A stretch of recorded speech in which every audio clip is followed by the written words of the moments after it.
I came here 2 o'clock in the morning. My flight was Egypt Air. From 2 o'clock, we sat outside here. No communication, no nothing. We are stranded till now. It's 10 something.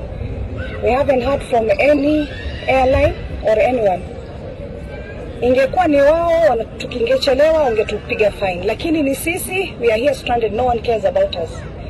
Kindly, the government, the airline, do something about that. Ulikuwa unaelekea wapi? Nilikuwa naelekea Cairo. Ulikuwa na connecting flight ama ulikuwa? No, it was a direct flight.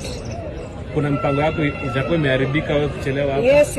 Niko na mama mgonjwa ambaye yuko kwa gari. No wheelchair even for that old mama. Ushauri wako kwa serikali ni nini katika hiyo mzozo? Serikali to act immediately and stabilize the situation because sisi ndo tunaumia.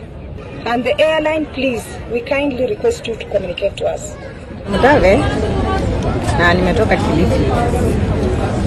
Nilikuwa nisafiri na hii ndege inaitwa Turkish Airlines.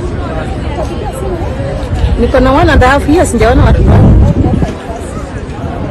And now I was supposed to be in Turkey. Nipata ile connecting flight. Sasa niko hapa.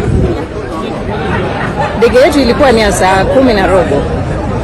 Wakapostpone mpaka saa 1. From saa 1 wakatuambia saa 4. From saa 4 wakatuambia saa 9. So we are stranded. Tumefika hapa saa 7:30. Impact yote nimesurvive hapa. Sasa tutaishi vipi? How are we going to live? It's hard. Labda ungeona what could they done, our Turkish Airlines? If they have notified you earlier, maybe things could be different. This is nothing to do with the Turkish airline. It's nothing to do with the airline. Hii ni shida yetu.